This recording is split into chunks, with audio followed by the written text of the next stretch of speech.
tem aquele professor ou professora inesquecível.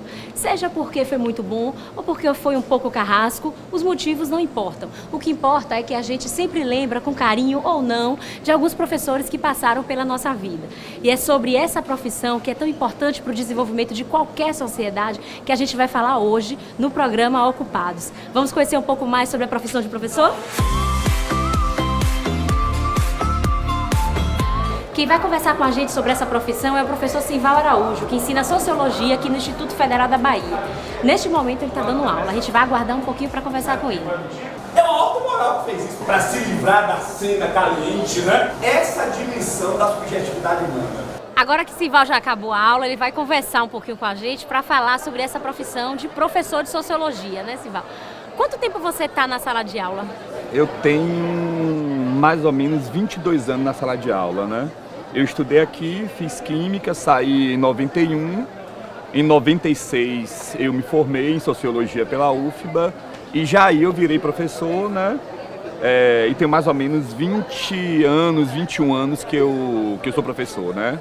E você escolheu essa profissão, assim, convicto ou você foi mais ou menos tateando e se encontrou? Não, na verdade, assim, eu sempre achei... Eu tinha uma relação muito forte com esse espaço aqui, né? Então, minha relação como professor aqui, ela também tem uma relação de uma pessoa que foi estudante dessa escola, né? E essa escola pulsou muito na minha vida. E eu sempre pensei, quando eu saí daqui, eu fiz o curso de Química, curso técnico, mas sempre eu pensei que eu queria voltar como professor dessa instituição, né? E, se possível, um professor na área de Ciências Humanas. Mesmo fazendo Química, eu comecei a me relacionar com as Ciências Humanas já aqui, né? Então, sempre pensei em ser professor mesmo, e super me realizei, inclusive. Então, foi o IFBA que te inspirou a escolher essa profissão? Foi o IFBA. Que na época era a Escola Técnica. A Escola Técnica Federal da Bahia, depois virou Cefet, depois virou Instituto Federal de Ciência, Educação e Tecnologia da Bahia, né? E aqui eu já tinha uma grande admiração pelos professores de humanas, né? Me formaram muito, assim, de uma perspectiva crítica, de entendimento da crítica social. E aí eu fui fazer Sociologia nessa perspectiva de voltar e ser professor daqui. Então, nasceu essa ideia de virar professor aqui dentro. Aqui dentro. Foi aqui dentro. Agora, nesses seus mais de 20 anos aí de sala de aula, você pode dizer que aluno é tudo a mesma coisa ou vai mudando, as gerações vão passando, vai mudando as características, como é isso? Não, a geração vai mudando muito, né? Vai mudando muito. Por exemplo, minha geração de estudante aqui era uma geração pós-ditadura militar, em um contexto de pós-ditadura, de regime autocrático que o Brasil vivia. Então você tinha uma geração muito politizada nos temas nacionais, na questão política, nas influências dos partidos de esquerda aqui dentro, né? Muito forte naquela época. Essa geração é a geração mais desse mundo, né? Mais efêmera, né? Essa atual é mais efêmera, menos crítica, menos politizada. Obviamente que essa geração incorporou, por exemplo, temáticas que a minha geração não incorporava. A temática de gênero, a temática LGBT, a temática dos direitos ambientais. Então, não é uma geração mais que está pensando, para usar uma expressão aí do marxismo, em revolução, sim, mas é uma geração que está pensando nas lutas identitárias, né? Negro, mulher, é muito antenado na questão LGBT e de mulher essa geração agora, né? Você, como professor de Sociologia, você trabalha muito essas questões, né? A gente viu um pedaço da sua aula agora, sim, você estava falando disso, as questões de gênero e tal. E a gente vive um momento muito delicado hoje na política, que é uma tentativa de você limitar um pouco a atuação do professor na questão de limitar o que ele vai ensinar na sala de aula, né? Determinados assuntos têm que ficar na esfera privada, na esfera da família e tal. Você já sofreu algum tipo de represália ou algum tipo de cerceamento por ser professor, por falar nesses temas? Não estou falando da instituição, não. Estou falando, assim, dos próprios pais dos alunos, dos próprios alunos, entendeu? Por tocar em temáticas que são tão sensíveis hoje. É como você mesmo sabe, você é ex-aluna nossa aqui, né? Foi minha aluna também. Eu estudei aqui no Cefet, você sabe, né, que aqui o nível de liberdade do professor é 100%, 100%, né? Nós temos toda a autonomia, nenhum diretor, nenhum reitor, etc., intervém. Eu, honestamente, me sinto muito livre nesse espaço, sim, para falar de temáticas críticas, né? Eu sou uma pessoa de uma tradição intelectual no marxismo na minha formação, falo de temática de gênero, não domino profundamente, tenho aprendido muito com esses meninos. Eu sinto de alguns grupos de aluno no ar, né, os alunos mais ideologicamente de direita, de que eu ideologizo, né? Que eu sou um professor que doutrino, etc. Mas isso é uma parte muito pequena do IFBA. Eu trabalho isso muito tranquilamente, não me choca, não tenho nenhuma angústia com isso. Eu sei que existe em um circuito de alunos mais de direita, mais ideologicamente mais direita, né? A ideia de que os professores de humanas e eu, né? Eu sou um professor, eu sou uma figura que tem uma certa importância aqui pelo meu tempo, porque eu tenho uma personalidade forte, né? Pelos assuntos que você acaba pelos ensinando. assuntos que eu ensino, etc., pelas temáticas da sociologia. Mas assim, tem esse grupo de alunos que acha que deveria disciplinar um pouco mais da sociologia, né? Mas assim, concretamente, o objeto da sociologia por si só é um objeto que, ao desnudar a realidade, ele faz crítica social. Não tem jeito, entendeu? Então eu olho isso com tranquilidade. Externamente, eu olho isso de forma muito assustada, né? Porque você achar que é possível umas ciências humanas ser um capital de crítica social, né? É a gente voltar para um modelo de ciência meramente positivista e meramente descritiva, né? E as ciências humanas descritiva, ela não consegue dar conta da complexidade que é o objeto social, não consegue fazer isso. Certo. Agora, por parte dos pais também, você não tem muita interferência no seu trabalho, não? Nenhuma, absolutamente nenhuma. Eu acho que o IFBA tem uma vantagem enorme. Aí a gente está em relação à rede privada. Sim. Eu acho que a gente tem uma vantagem, porque na rede privada o cara paga diretamente, né? E ele controla mais, e ele né? quer controlar, porque ele acha que ele está pagando. Aqui é produto do dinheiro público, então o custo dela é coletivizado pela sociedade. Sim. E o IFBA é uma instituição federal. Eu acho que isso dá um peso de autonomia muito grande, entendeu? Acho muito difícil um pai querer vir aqui para querer cessear o debate que o professor fala sobre temáticas que são importantes para a vida em sociedade, entendeu? Para as novas perspectivas dos atores que estão demandando falar de gênero, falar de patriarcado, falar das novas formas de gerenciar o amor, de viver o amor. Então, por exemplo, se você for olhar, você vai passar aqui no pátio e vão ver as meninas namorando, se beijando. Então, o fato de ser autarquia federal dá muita gente liberdade. Eu sei que deve ter pai aí fora que deve imaginar, mas eu também acho que eles sabem que aqui não vai encontrar espaço, né, para ter ingerência sobre o nosso trabalho. Eu não tenho nenhum medo de errar, que o professor é muito respeitado e ele sabe que numa disputa entre professor e aluno, a gestão vai estar quase sempre com o professor.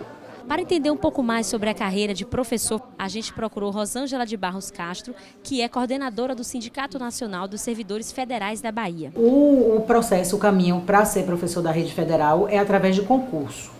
A gente faz um concurso que geralmente tem 3 etapas, que é uma prova didática, a gente chama de prova didática, que é uma prova em que a gente faz uma aula, é sorteado um ponto sobre um determinado assunto, a gente faz uma aula pública mesmo sobre aquele assunto. É uma prova escrita e análise de títulos. E aí, passado dessas 3 etapas, a gente é empossado como professor. A gente tem muitas pessoas formando, né? Muitas pessoas qualificadas se formando com mestrado, com doutorado, graduada nem se fala. Então, quando eu fiz o concurso mesmo, parecia um vestibular. Eram muitas pessoas. A vaga que eu concorri, que é numa cidade do interior da Bahia, tinham 70 pessoas concorrendo para uma vaga. Então, a gente tem uma realidade de muitos professores que são substitutos. O professor substituto é um contrato temporário que você presta um concurso também menos complexo, só com a prova didática, e você tem um vínculo temporário, de geralmente 2 anos, podendo ser renovado por mais 2, que não é a situação ideal, porque o professor da rede federal, no meu caso, por exemplo, que sou dedicação exclusiva, a gente desenvolve pesquisa, a gente desenvolve ações de extensão e sala de aula propriamente dito. Geralmente o professor substituto ele fica mais restrito, porque o vínculo dele é temporário, é um vínculo precarizado e tal. E às vezes ele tem mais de um emprego, porque inclusive ele recebe menos do que o professor efetivo. O professor efetivo, por exemplo, recebe retribuição por titulação. Então a gente tem um salário base e recebe um acréscimo conforme você vai se aperfeiçoando, mestrado, doutorado. O substituto não tem essa vantagem. A média salarial do professor do IFBA, ela é muito variável. Você tem pelo menos 3 situações, né? O professor 20 horas, o professor 40 horas e o professor de dedicação exclusiva. Conforme essa carga horária você recebe diferenciado e conforme também sua titulação, conforme seu tempo de serviço, aí você vai mudando. A carreira é complexa. O salário mais baixo, né? está em torno de R$ 2.300, que é o professor de 20 horas, só com graduação. E a faixa top, digamos assim, ela pode chegar a algo em torno de 18 mil. É o professor com doutorado, em fim de carreira, que é titular, que são poucos os que chegam a essa categoria. Mas então é uma faixa bem ampla, né? Os jovens costumam desenvolver mais facilmente uma relação de carinho e afetuosidade com seus professores. Eu tive principalmente 2 professoras marcantes aqui e elas foram marcantes para mim porque elas me ensinaram muito sobre feminismo e sobre muita coisa fora de sala de aula, sabe? Então eu acho que ser professor também é ser além de sala de aula. O professor Madison de geografia foi um professor muito marcante para mim, inclusive eu acho que eu passei no IFBA por causa de geografia, que foi uma das que eu mais acertei, porque a aula dele era... Ele brincava ensinando e isso foi muito incrível para eu entender a disciplina e passar a gostar dela. É uma profissão muito importante porque além de nos passar o assunto, tem toda a questão da didática. Eles preparam em casa, não só ali no colégio, eles se preparam com muito amor e carinho para poder passar o assunto de uma forma que dê para os alunos entenderem. E além disso, não só passa esses assuntos, como também formam cidadãos. Eles passam o seu cotidiano, as suas experiências para que possa formar um indivíduo melhor. Sem essa profissão, mudaria um caos, entende? Porque o professor é aquele que está para ensinar, né? Ninguém nasce sabendo nada.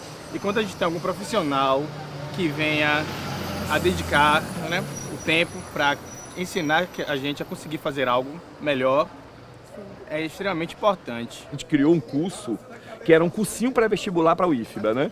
E um aluno me procurou na escola que eu dava aula para esse cursinho, né? Era um intercâmbio, agente professor do IFBA, não era o IFBA, eram alguns professores com a prefeitura, né? E esse aluno foi de uma escola do estado, numa escola que eu dava aula, lá no ILE, né? E ele pediu para assistir a aula. E aí ele assistiu a aula, pediu para assistir, ele não era matriculado, ele não era aluno da prefeitura, ele disse que só queria ouvir, ser ouvinte. Fez o vestibular daqui, passou, virou nosso aluno. Aí ele foi meu aluno, passou no concurso da Polícia Militar. Me procurou e fez: professor, eu passei no concurso da Polícia Militar. O senhor acha que eu devo sair do IFBA? Eu disse: cara, com sua condição econômica, hoje um emprego público de policial vai melhorar muito sua vida. Uma semana depois ele me procurou e falou: professor Simval, eu decidi não sair, porque eu quero mais na minha vida.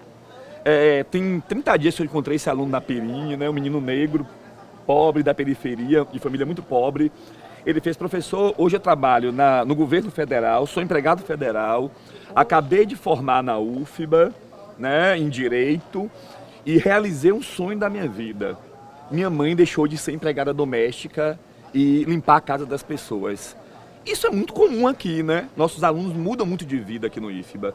E obviamente que para um professor, você vê um estudante daquela imagem que eu tinha dele, na liberdade, pedindo para assistir a aula. E também, óbvio que eu não acredito na meritocracia, mas também não dá pra gente ficar achando que a gente só é produto do mundo, né? A gente também produz o mundo, faz o mundo, transforma o mundo. Aquele aluno que teve a oportunidade, entrou aqui, acreditou nesse sonho, virou advogado, tirou a bandeira de empregada doméstica, né? E hoje é servidor público federal, é muito orgulhoso para você, né? Você se realiza muito. Eu ficava muito triste quando eu vi uma parte dos meus alunos do Central que o destino eu já sabia, né? Era o mercado informal, era o emprego precário, né? Era o desemprego, etc, né? Eu tinha